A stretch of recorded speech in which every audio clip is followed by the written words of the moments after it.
Vamos a empezar o a terminar con la semiología cardíaca, ¿no? Con respecto a primero a la ocultación, ¿no? Definitivamente el examen directo para precisar patología cardiovascular es la ocultación.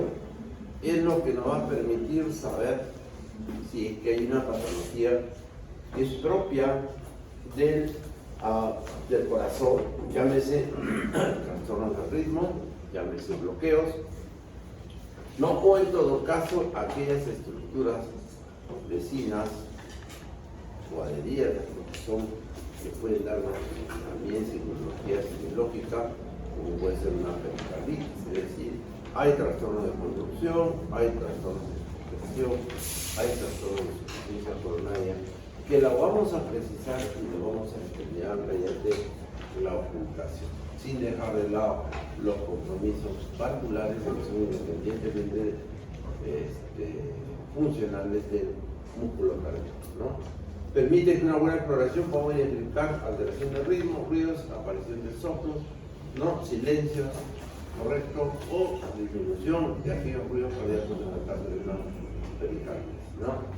Características de los ruidos que vamos a evaluar: la intensidad, la frecuencia, el tono, el timbre o carácter para poder identificar, ¿no? ¿Mediante qué? Mediante el estetoscopio, ¿no es cierto? Sabemos que tienen el estetoscopio dos estructuras fundamentales, ¿no es cierto? Que es la membrana que usualmente utilizamos para la ocultación, ¿no es cierto? Y en el caso del corazón, para aquellos sonidos de frecuencia alta, mientras que la campana es para frecuencia baja. Los focos que vamos a explorar son el foco aórtico, el foco pulmonar, el pulmonar secundario y mitral.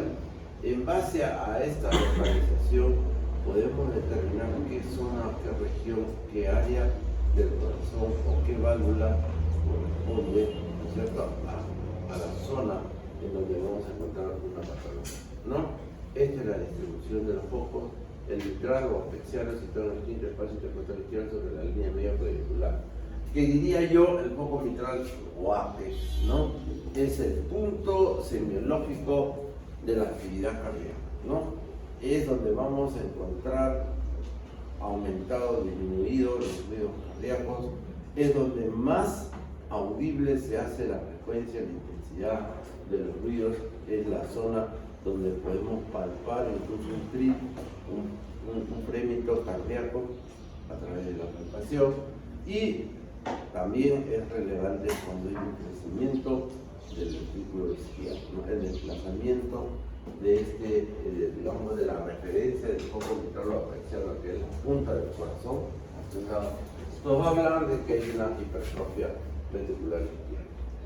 El foco tricupilio, la unión del cuerpo del esternón con la apéndice sifoides, o más hacia la derecha en el lado izquierda, al lado del esternón. El foco pulmonar, el segundo espacio intercostal izquierdo, al lado del esternón. Aórtico, el segundo espacio intercostal derecho, el foco aórtico, ¿no? Y foco aórtico accesorio en el tercer espacio intercostal izquierdo, al lado del esternón, ¿no es cierto? Un foco mesocárdico, un foco de la aorta ascendente, ¿no es cierto? Pero estamos hablando del mesocardio, ¿no? Prácticamente la zona precordial, ¿no? La zona precordial es aquel espacio que está por detrás del esternón hacia el ápex del corazón, en la línea media ventricular izquierda.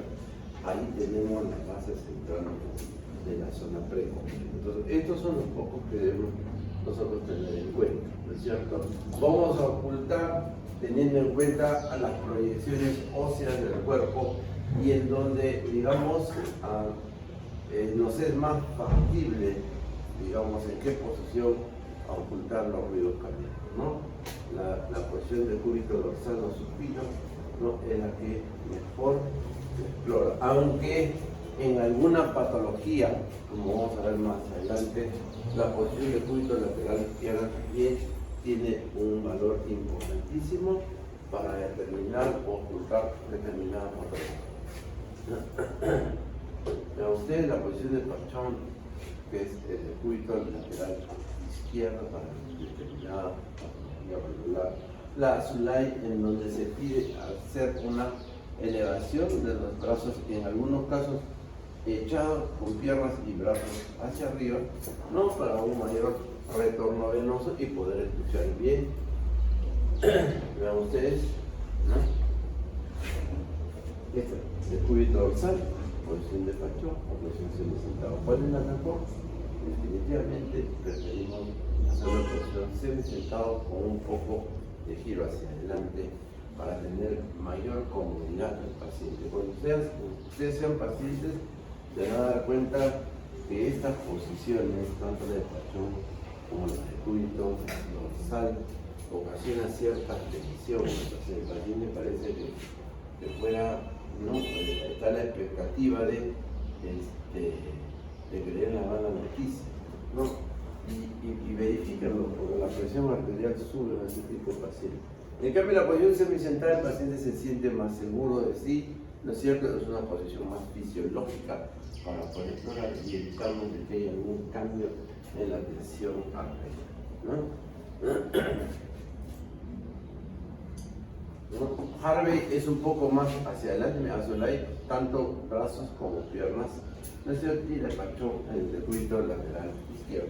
Indudablemente, cualquier posición nos permite ocultar los ruidos dependiendo de lo que nosotros sospechemos y qué cosa estamos viendo buscar. No, qué patología.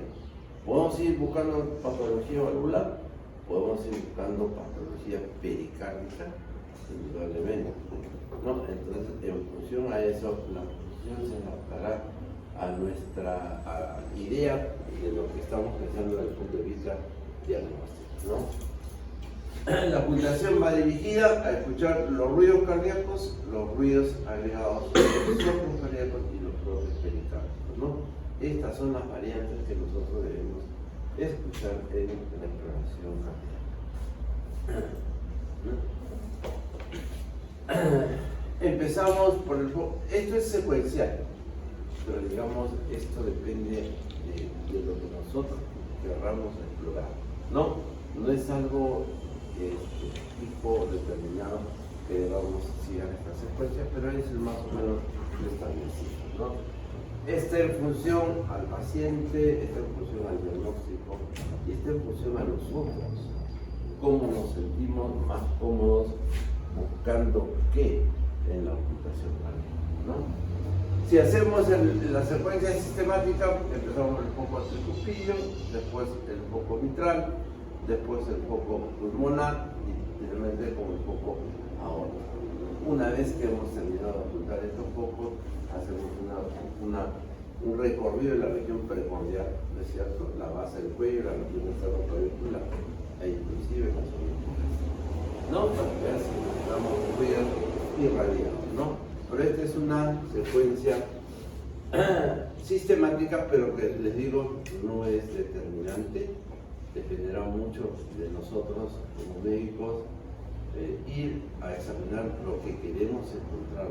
Cuando nosotros vemos al paciente con la anamnesis, con el dato de la historia clínica, ya más o menos nosotros explicamos qué cosa estamos viendo.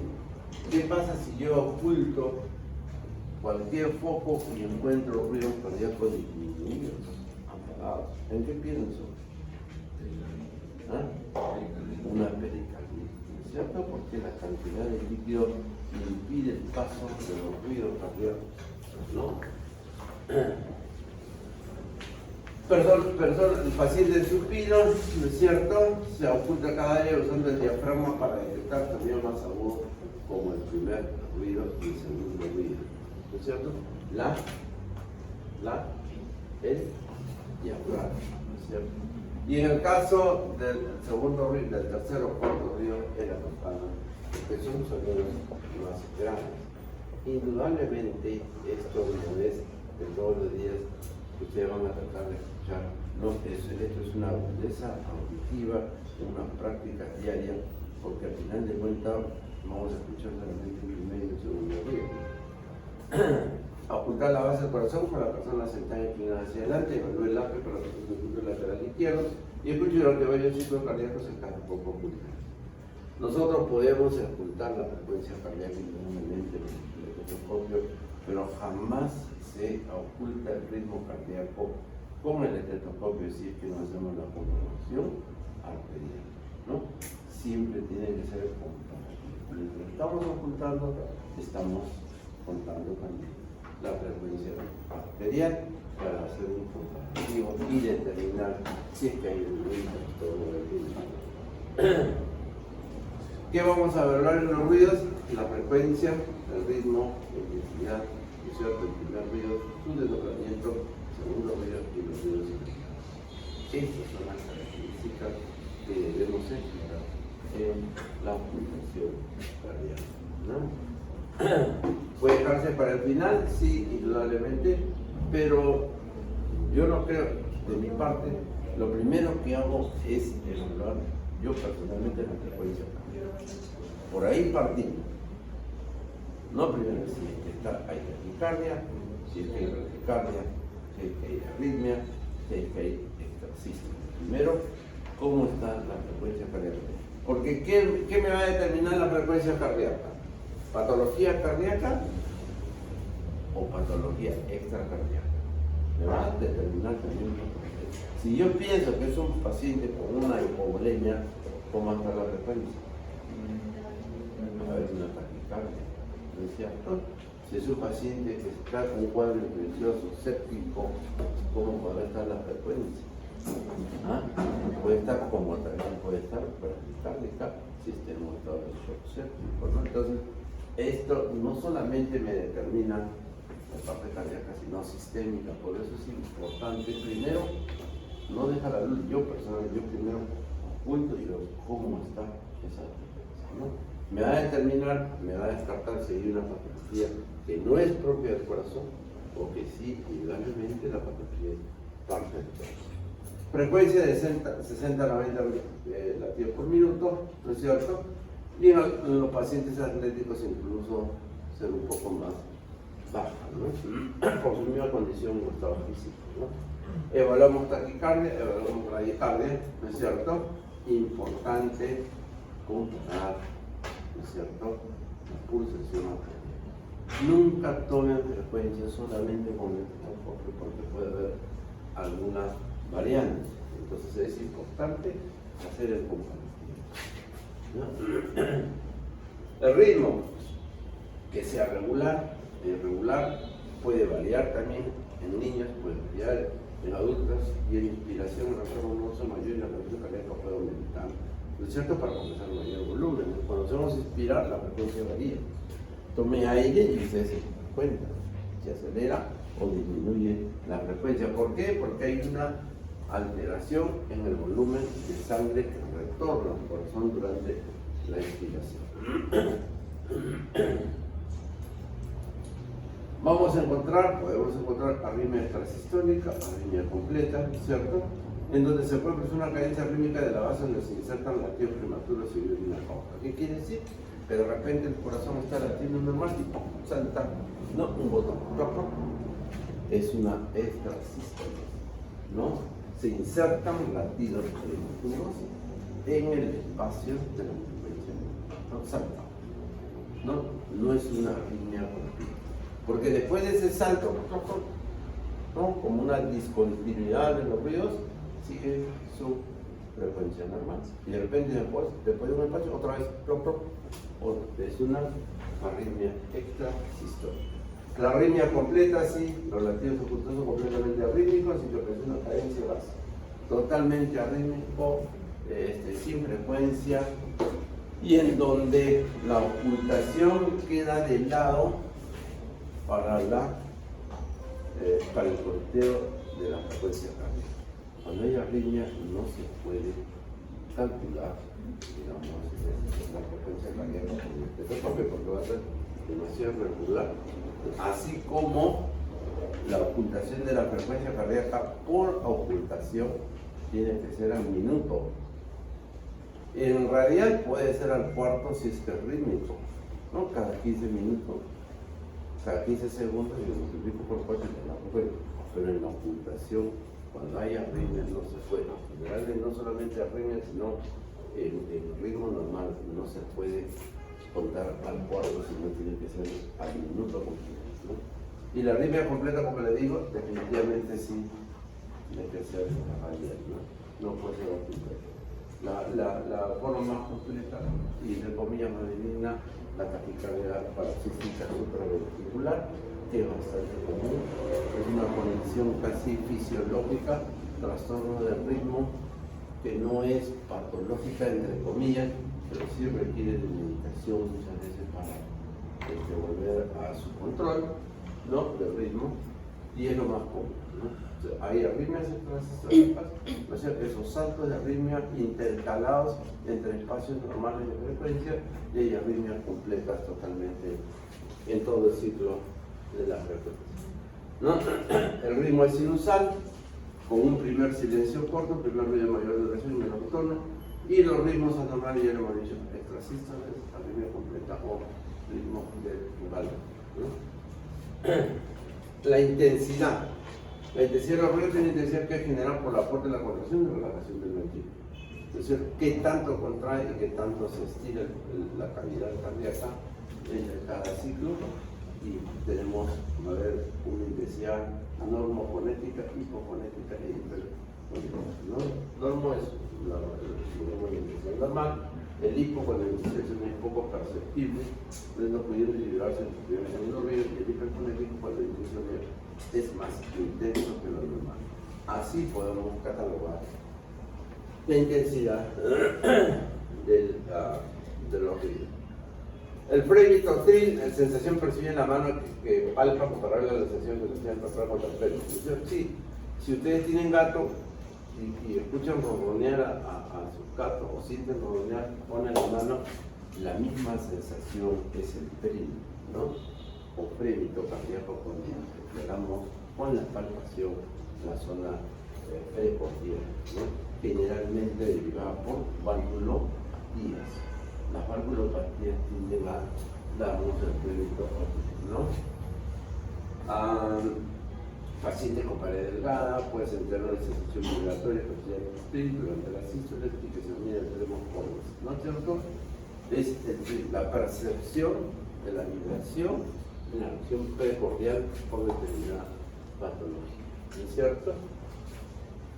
Para poder entender primer y segundo ruido, ¿no es cierto? Cierre de la mitral y la tricúpide corresponde al primer ruido, cierre de la aórtica y la pulmonar el segundo ruido. Esto se da en sístole. Así podemos entender a qué corresponde el primer y segundo ruido, ¿no es cierto? Primer ruido más corto. El primer ruido, tono grave, menos intenso, mejor en el área mitral, tricuspidia. El segundo ruido, más agudo, más breve, mejor en la base. ¿No es cierto? Entre ambos hay espacios o silencios, que es el primer silencio entre el primer y segundo ruido, que es más corto, coincide con el pulso, y este es más largo después del segundo ruido, ¿no? Entonces, esa es una manera de poder entenderlo, ¿no? Onomatopeica, entonces el tum, el tam, eso es muy subjetivo, ¿no? Muy subjetivo poder entenderlo, porque para mí puede ser pum, para otro puede ser tum, otro puede ser tam, eso es un poco subjetivo, digamos, la onomatopeya de los medios, ¿no? Cuando hay alteración, cuando un ruido se desdobla, cuando se agregan algunos ruidos que no son característicos de la ocultación cardíaca, o cuando estos silencios no existen y están ocupados por los ruidos, ¿no es cierto?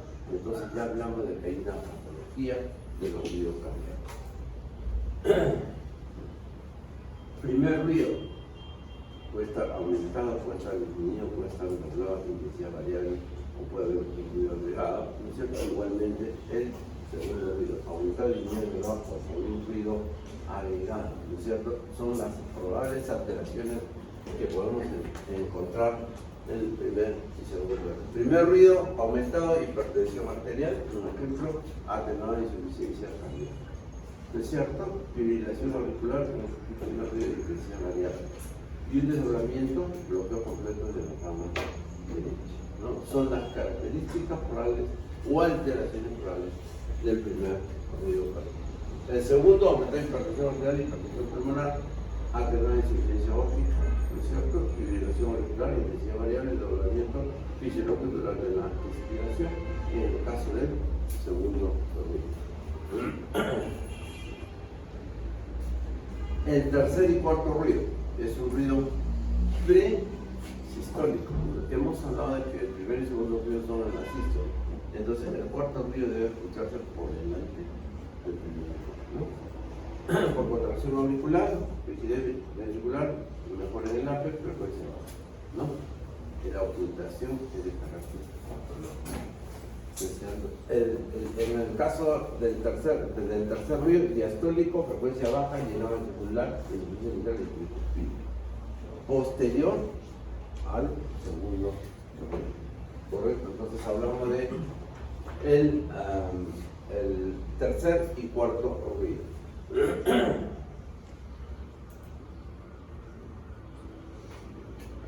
El frote, ¿no? Son ruidos soplantes, son ásperos y rudos, semejantes al crujir un cuero nuevo, ¿no? O el roce de sopas históricos modificando cambio de posición en función de los ojos. No ocupa el lugar definido. Pero ¿por qué se produce un frote? ¿Por qué se produce un frote? ¿Su nombre lo dice? ¿Ah? Por frote del pericardio, ¿no es cierto? En el caso de la pericarditis suele ser.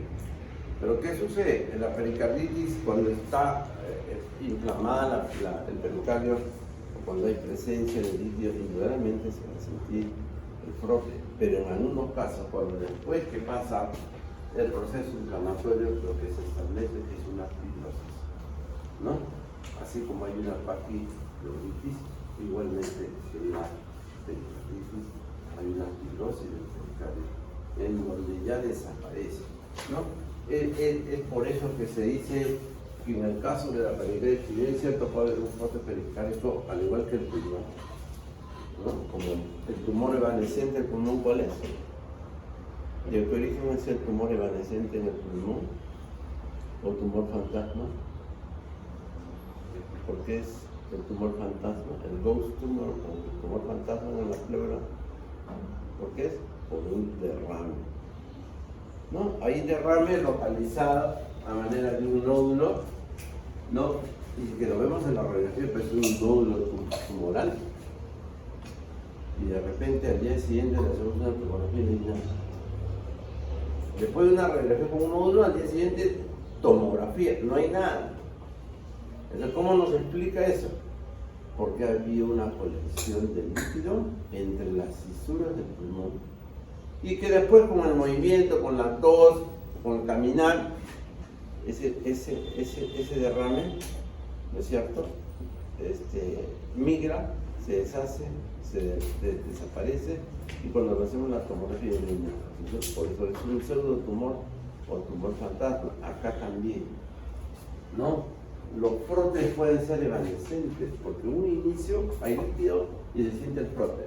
A medida que se va llenando la cavidad pericárdica, de repente ya desaparece porque se separan las hojas pericárdicas y ya no hay el roce, ¿no? Es importante poder determinar. También entonces hay un derrame evanescente al igual que en el pulmón, ¿no? En el caso del frote, ¿no? Bien, esto con respecto a la ocultación cardíaca. Vamos a ver.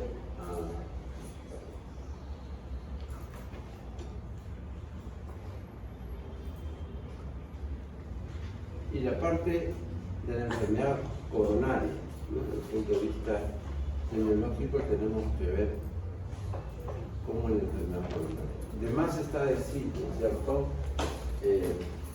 Una de las principales causas de muerte y de complicaciones producto de un infarto de origen coronario, ¿no? Es la principal causa de muerte. y secuelas producto de lesiones isquémicas, ¿no? Y ustedes, es la principal, y es la que menos nos preocupamos, ¿no?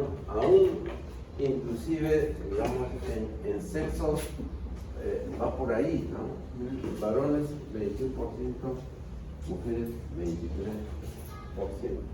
¿Creen ustedes que se cumple, que más común es el infarto en mujeres que en hombres? Más común es en varones, definitivamente. Al menos en el promedio, el infarto es más común en varones, por el tipo de actividad que tienen, en la actualidad, sobre todo por los cambios en su ritmo higiénico dietético, en la actividad física, etc. Síntomas de enfermedad coronaria: malestar por el dolor torácico, que corresponde a la angina, dificultad respiratoria, fatiga extrema durante la actividad física, edema de pies, dolor en hombro y pecho, ¿no es cierto? Y en el caso de las mujeres, incluso un dolor torácico atípico, que no es muy común, puede ser fugaz o agudo, en el caso del abdomen, de espalda, sobre todo en la mujer a nivel de la mujer bucal. Pero esto reúne la sintomatología de la enfermedad coronaria, ¿no? De la enfermedad coronaria.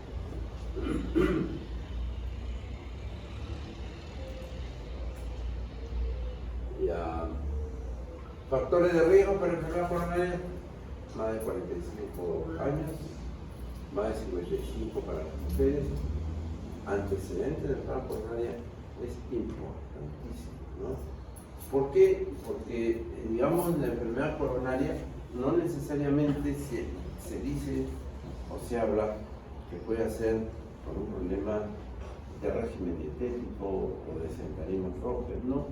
Porque hay personas genéticamente que están predispuestas a tener una oclusión coronaria, y que eso está en función, digamos, a esa condición básica y elemental en su concentrado de sangre. Hay gente que tiene una hiperviscosidad sanguínea que le tapona las coronarias, y no es fumador, no es obeso, no es sedentario, es una condición genética de predisposición hereditaria. Entonces es importante los antecedentes familiares. El hábito de fumar definitivamente sí está demostrado, ¿no? No solamente porque es un estimulante cardiorrespiratorio, el tabaco, sino porque definitivamente también favorece el incremento o el depósito de colesterol en las placas arteriales, ¿no? Parecería indistinto. En los primeros años, cuando se comenzó a estudiar el cigarro, o no se estudiaba el tabaco, se pensaba que el tabaco solamente producía la lesión significativa pulmonar.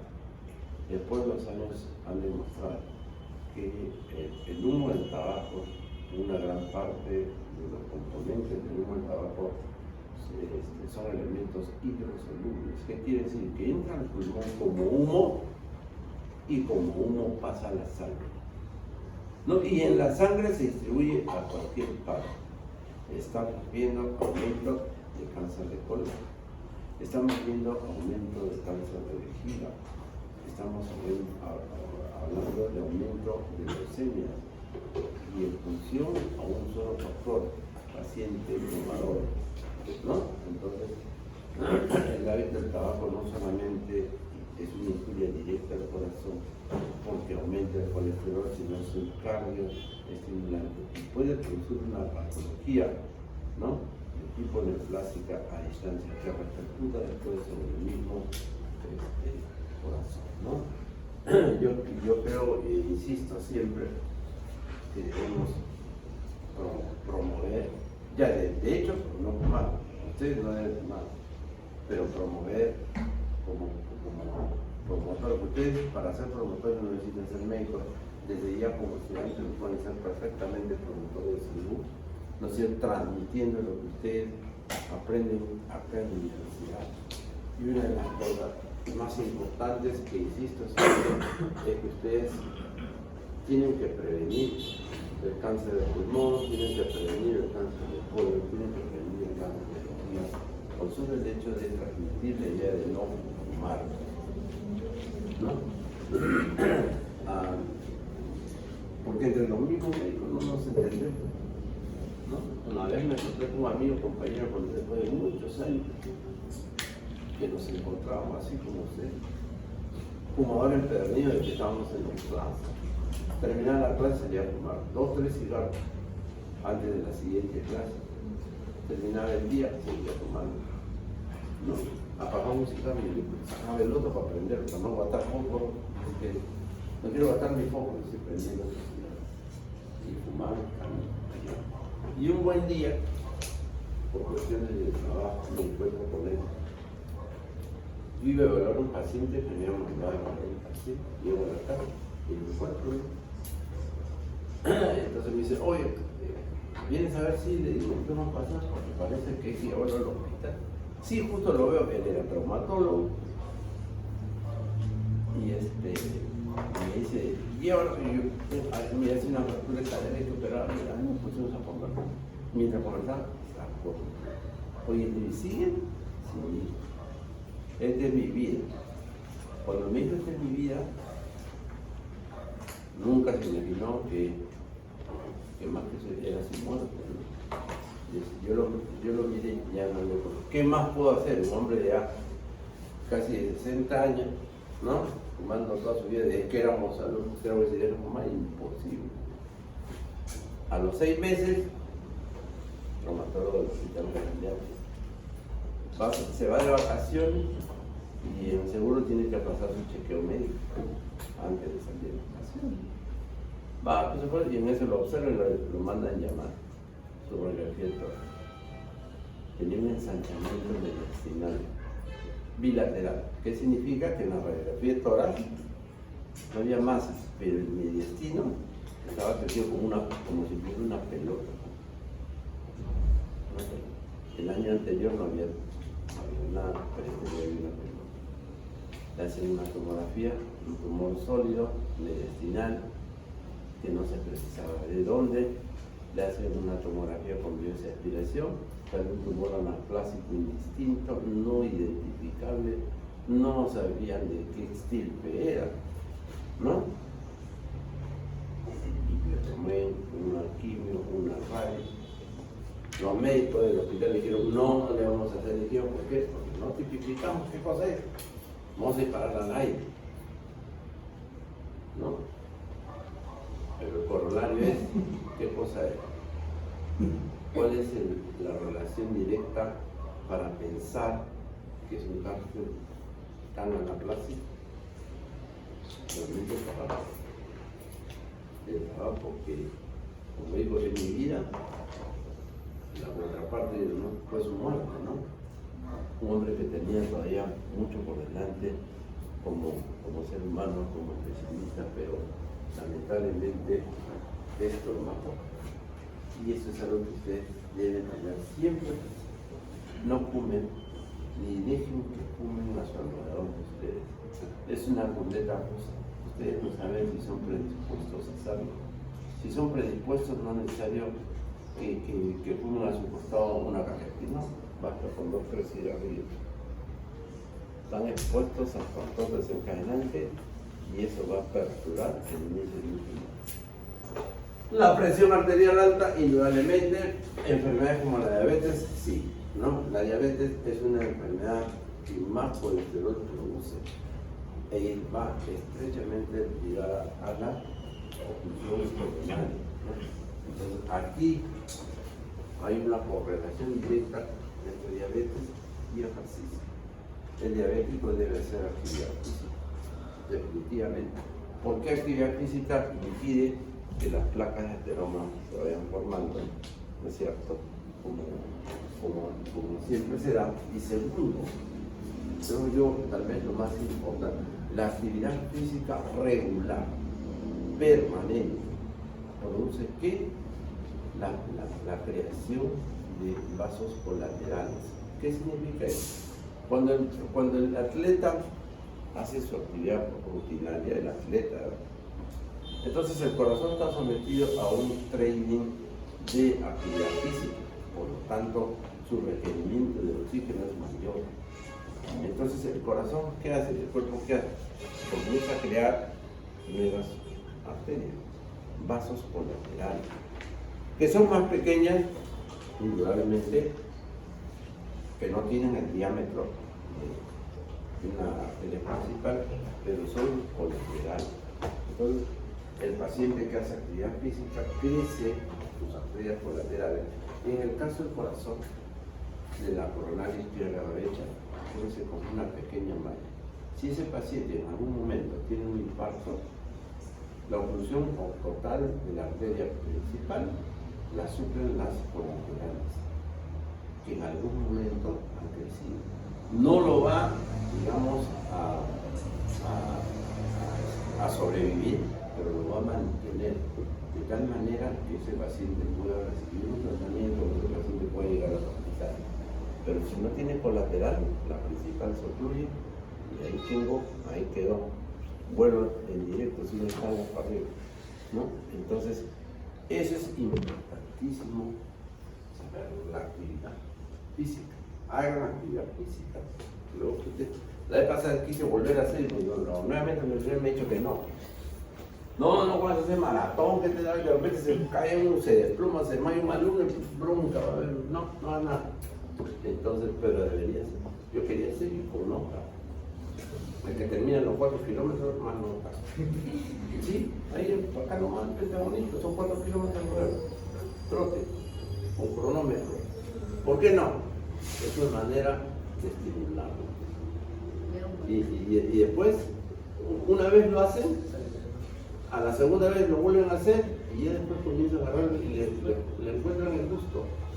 Es una manera de distraerse, de relajarse, ¿no? De pasar el tiempo.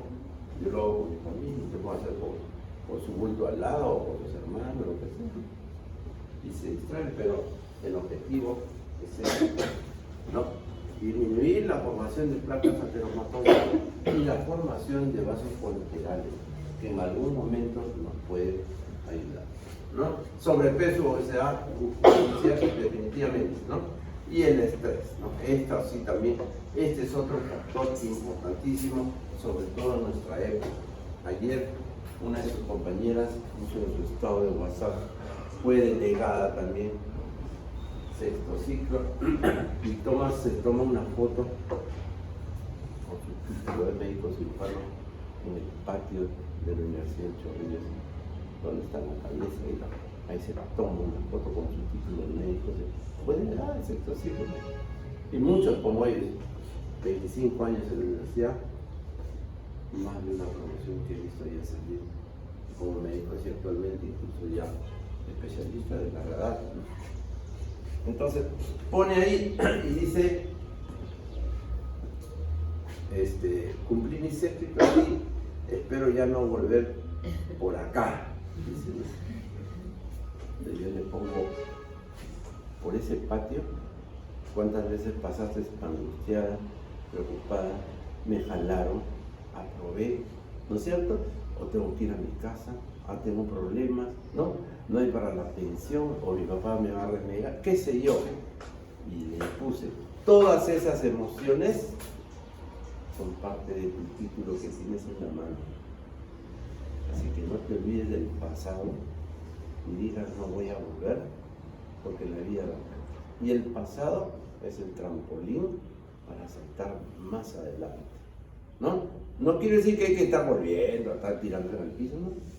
Pero tenerlo en la mente y en los sentimientos, que por ahí transité dejando mis angustias, mis penas, mis alegrías, mi rabia, mi resentimiento, todo eso está impregnado en ¿qué? En el título del médico cirujano. ¿O no es así?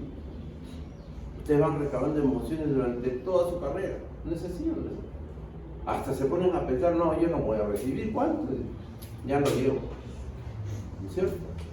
Entonces hay que tener consciente, y eso se traduce en estrés. ¿Qué cosa produce el estrés? ¿Qué se libera con el estrés? Sustancias vasoactivas, catecolaminas, mineralocorticoides, glucocorticoides, que son dañinos ¿a dónde? Al corazón. ¿No es cierto? Por eso el estrés es dañino. Por eso la filosofía china, ¿no? Dice, ¿tienes un problema? ¿No tienes solución? ¿Para qué te preocupas si no tienes solución? Y si tienes solución, entonces para que también te preocupes, no te preocupes. Vivir la vida nada más. Seguir para adelante, mirar los objetivos, llegar a esa meta de una manera adecuada, tampoco trampeando, no se trata de ir por la tangente, no, pero cumplir metas, no hacer daño a nadie, siempre tener fe. Bueno, a los que son católicos, yo sí tengo fe y que gracias a mi fe y mi agradecimiento a lo que Dios y la vida me ha dado, creo que cumplí con llegar a mis objetivos, ¿no? Llegar al más alto cargo de mi institución sin pedir nada a nadie, como médico, como profesional y como persona. Es una meta que la conseguí siendo gente. Eso es haciendo que no hagan daño a nadie, respeten siempre al costado que está de ustedes, al costado, respeten siempre y tengan bastante fe. Eso contribuye a disminuir el estrés, ¿no?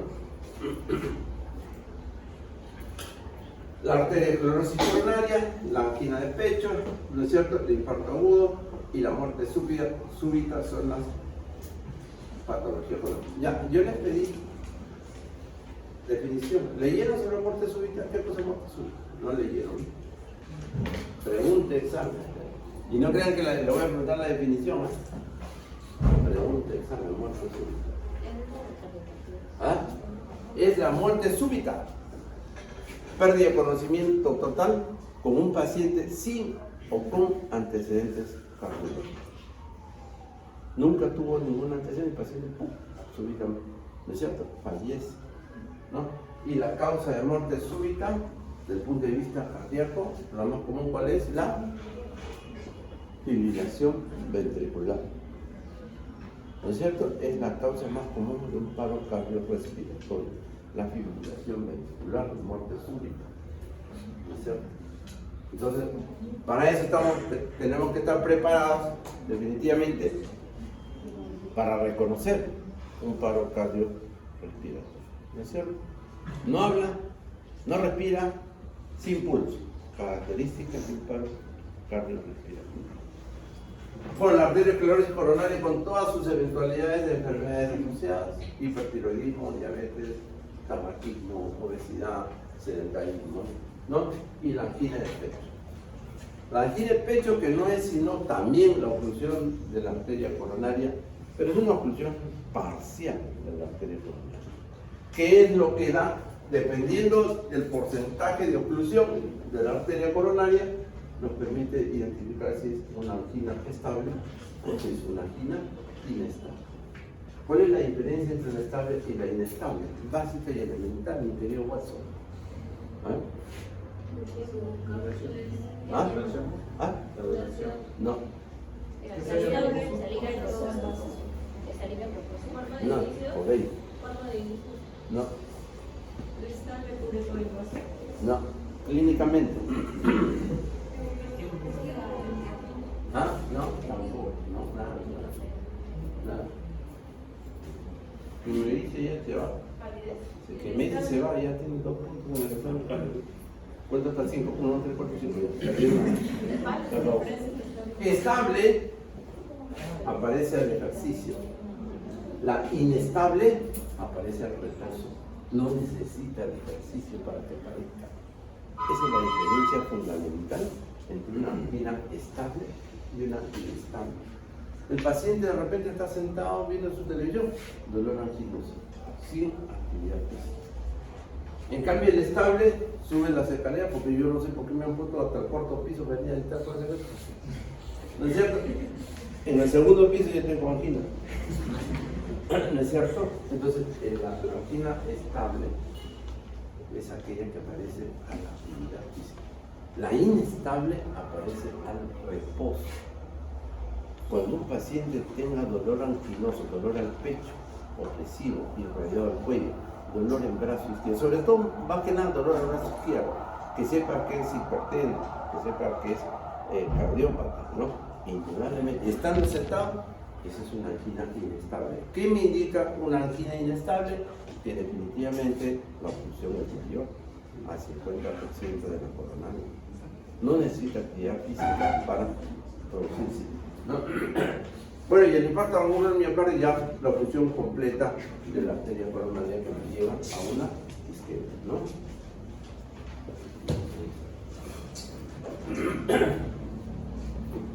Alteración patológica de la arteria coronaria caracterizada por el depósito normal de lípidos y tejido fibroso en la pared arterial, que desorganiza la arquitectura, la función normal que organiza la forma variable del flujo sanguíneo. ¿Por qué duele el infarto? ¿Por qué duele el infarto? Por la isquemia y digamos, el cambio hacia la necrosis del parénquima pulmonar. ¿No es cierto? Es una alteración de las coronarias en donde se ocluyen definitivamente, ¿no? Y que, digamos, el flujo coronario, ¿no? Dependerá de la condición predisponible. Como le digo, la diabetes es la enfermedad que más aumento de colesterol produce, ¿no? Y definitivamente la dieta, el ejercicio es parte fundamental. Y ahí, nuevamente discutí, creo que les conté, no, ayer estaba discutiendo mi hijo hasta acá de graduado en San Juan, y me viene a decir, creo que ustedes saben, con los grupos de escuela. Justo me llama mi paciente que está en Estados Unidos, vino en Perú y se tuvo que regresar. Trabaja allá. Va a la consulta porque tiene una infección urinaria, ¿no? Miren el ejemplo, algo raro. Una infección urinaria. Y el médico primario, porque en Estados Unidos todo es médico primario. Ustedes no pasan al cardiólogo, no. Primero lo ve el médico primario y el médico primario determina a qué especialidad va. Entonces, va al médico primario y le dice, hágase un examen de orina, señor. Se hace un examen de orina en la mañana, todos hacen en la mañana. Regresa, señor, ¿sabe qué? Tu glucosa está antes de la orina. Así que ahorita me voy a hacer una hemoglobina glicosilada, se va a hacer la mañana. Viene la hemoglobina, 11 de hemoglobina glicosilada. ¿Qué les parece 11 de hemoglobina glicosilada? ¿Ah? Recontra alto, si lo normal es 7. Diabético de compensado 8 o 9. Este tenía 11. ¿No? Entonces, ya le dice, perfecto. Entonces le dice, se va a poner insulina. Ya se pone insulina. Se pone insulina, después el paciente mejora, se siente bien, se hace su glucosa ahora está en 100, 120, dice, ya no soy diabético. Mi dieta.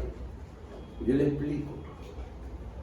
Estás con 100, con 120, porque tienes insulina. Si no fuera insulina estaría más alta. No, que dieta, bueno, ya la dieta.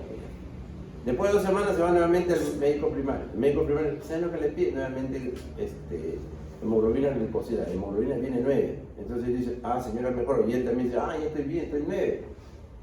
¿Vale la pena la hemoglobina glicosilada que le pidió? ¿Es un parámetro para decir que mejoró? ¿Qué opinan ustedes? No. ¿Por qué no? ¿Por qué no? Porque los eritrocitos duran en la sangre 20 veces. Claro, ¿no es cierto?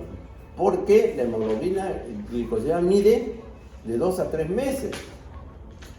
¿Cómo le va a pedir una hemoglobina glicosilada 2 semanas después? Le está midiendo lo mismo. ¿Y por qué está en 9? Por la insulina. Le dicen, no, ese no es ningún parámetro, Leo.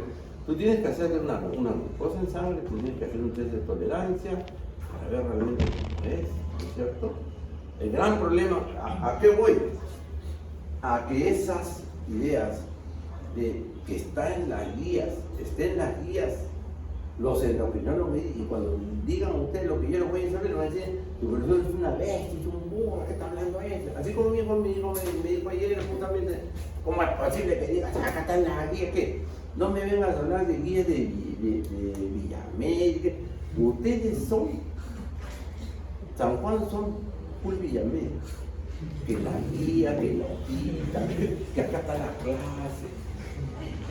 Oye, Dios, te estoy hablando con 40 años de experiencia.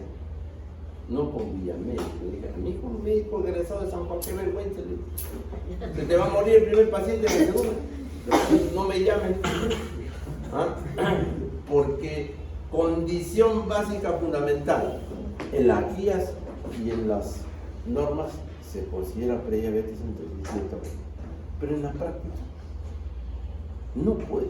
Un paciente que tiene 120 de glucosa en ayunas, le dan dieta, por más dieta que le den, a las 2 horas después de su desayuno no va a tener 150, va a tener 170, 180, porque está en el límite de su producción de insulina. ¿Estás de acuerdo? Ahora, si es un mal paciente, peor, ¿no es cierto? Si se come su pan con chicharrón, camote, pan, ¿no es cierto? Eso va a estar en 250. ¿Por qué? Porque no tiene cantidad de insulina para regular una dieta convencional. O sea, el prediabético juega con picos de glucosas altas y después baja. ¿Y qué dice la norma? Por encima de 100 ya se produce lesión en la membrana basal del riñón. Es decir, comienza a hacer pico de 160, 180, baja después. Y cada pico es como dar una pincelada a la coronaria, una pincelada al glomérulo, una pincelada a la retina, con picos altos. ¿Qué hago yo? Señor, usted prevé, perfecto. Va a tomar metformina. No produce hipoglicemia. La única droga de los antidiabéticos que no produce hipoglicemia, no tengo el riesgo de que se vaya a ir al otro lado. Baja de peso y regula la glucosa en esos picos altos. A eso, cuando yo hago eso, entonces ya no es prediabético, ya es diabético, ¿no? Pero es que la manera, algunos endocrinologos consideran que por encima de 100 ya es paciente diabético. No hay prediabético, como acá en el infarto. ¿Hay preinfarto? No hay preinfarto. Blanco o negro, o es infarto o no es infarto, ¿no es cierto? Entonces, en la prediabetes se tienen que hacer eso mismo. Darle tratamiento, porque eso es un paciente que ya no regula. Con 120 ya no tiene insulina capaz de regular lo que come. ¿Qué riesgo hay con darle metformina? Ninguno. Por el contrario, un paciente prediabético, entre comillas, que toma metformina, probablemente a los 5 o 6 años, si hace un régimen de dieta, un régimen de actividad física, toma su metformina, a los 5 años de repente deja la metformina y ya no es diabético. Porque lo reguló, le dio un descanso a su páncreas para que produjera lo que necesitaba. Pero si usted tiene un prediabético con dieta, con la rica comida peruana, arroz, papa, fideo, dulce, azúcar, con nuestra dieta, con nuestra comida, ¿podemos hacer dieta? No. ¿Qué cosa es lo que nos falta en el plato? Nunca falta en el plato en la comida de todos los días. Arroz. ¿En qué se convierte el arroz? En azúcar. Entonces, ¿cómo podemos mandar dieta? A ese paciente que tenga esa dosis se le indicó, coma verdura, ¿no? Come fideíto. No puede dejar el arroz, tiene 68 años, no me dice, sin arroz no me llena. Entonces, ¿cómo vas a hacer dieta? Toma tu metformina, ¿no es cierto? Pero eso es un consejo que yo, no hay prediabetes desde el punto de vista clínico. Es preferible darle metformina, 850 por encima de los 40 kilos, una diaria, con el desayuno, suficiente, tómale por bien. Y no pasa nada, a los 4 o 5 años lo evaluamos. Le estamos haciendo test de tolerancia, le estamos haciendo pruebas de todo, para ver que es un tipo de complicación. Y si es que mejora, lo dejo. Pero si no toma, definitivamente va camino a qué? A ser diabético de toda la vida. Con las consecuencias de que esos picos altos de glucosa han ido produciendo un daño renal, coronario, cerebral, en los vasos sanguíneos, retina, ¿no? En los órganos dianos. Entonces, eso es importante para poder determinar el flujo. En diabetes hay que tener bastante cuidado y manejarlo, ¿no? Manejarlo muy bien. Esta es la oclusión coronaria, miren, del doctor Tomás, ¿no es cierto? Acá con fluorescencia, en donde vemos la luz disminuida, y miren ustedes, foco arteriosclerótico.